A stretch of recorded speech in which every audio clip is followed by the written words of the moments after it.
கர்த்தருடைய பரிசுத்த நாமத்திற்கு மகிமை உண்டாவதாக. இன்றைய தினத்திலும் நாம் ஒரு மிஷனரியை குறித்து பார்க்க இருக்கிறோம். இன்றைய தலைப்பு மீண்டும் பிறக்க வேண்டும். பெலிஸ் மான்ஸை குறித்து நாம் பார்க்க இருக்கிறோம். வாழ்க்கையில் பல சட்ட திட்டங்கள் நமக்கு உண்டு. செய்யக்கூடியனவும் செய்யக்கூடாதவைகளும் இதில் அடங்கும். அவற்றில் சரியானவற்றை முறைப்படி செய்தால் மட்டுமே நம்முடைய வாழ்க்கை சிறப்பாக அமைய முடியும். அப்படித்தானே? பெலிஸ் மான்ஸ் ஒரு சிறந்த கல்வியாளர். எபிரேயம், கிரேக்கம், லத்தீன் மொழியில் நிபுணர். ஸ்விங்லி என்ற சீர்திருத்தவாதியில் சீடனாக தன்னை இணைத்து கொண்டவர். சமுதாயத்தின் சீரழிவுகளை கண்டு அவைகளை திருத்தம் செய்யும் வேகமும் விவேகமும் உடையவர். சிறு வயதிலேயே குழந்தைகளுக்கு ஞானஸ்தானம் கொடுத்து அவர்களை கிறிஸ்துவின் மந்தையில் சேர்க்கும் முறைகளை கண்டு கொதித்தெழுந்தார்.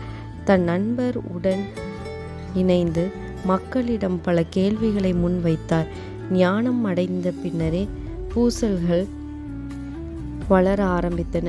பல பெற்றோர்கள் தங்கள் குழந்தைகளுக்கு ஞானஸ்தானம் கொடுக்காமல் அவர்கள் பெரியவர்களாலே பின்பே ஞானஸ்தானம் கொடுக்க சம்மதித்தனர்.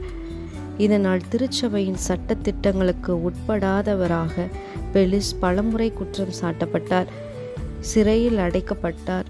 நியாய விசாரணையின் போது தண்டிக்கப்பட்டார். இதனால் புதிய சீர்திருத்த சபையில் தோற்றுவித்தார். மக்கள் கூட்டம் இவரை பின்தொடர்ந்தது. பெலிஸ் மான்ஸ் கலக்கரக்காரர் என்று முத்திரை குத்தப்பட்டு ஜனவரி மாதம் இதே நாள் 1527 ஆண்டு கைகள் இரண்டும் ஒரு மரத்தில் கட்டப்பட்டவராக படகு ஒன்றில் ஏற்றப்பட்டு பனிக்கட்டிகள் நிரம்பிய தண்ணீருக்குள் உயிருடன் மூழ்கடிக்கப்பட்டார். மரண வேதனையிலும் கிறிஸ்துவுக்குள் நிலையான உறுதி கொண்டவராக தன் தீர்மானத்தில் நிலைத்து நின்று கிறிஸ்துவின் கரங்களில் தன்னை அர்ப்பணித்தார். இவர் எழுதிய பாடல்கள் இன்றும் அநேகரை கிறிஸ்துவுக்குள் முதிர்ச்சியான ஞானஸ்தானத்தை பெற ஊக்கப்படுத்துகின்றன.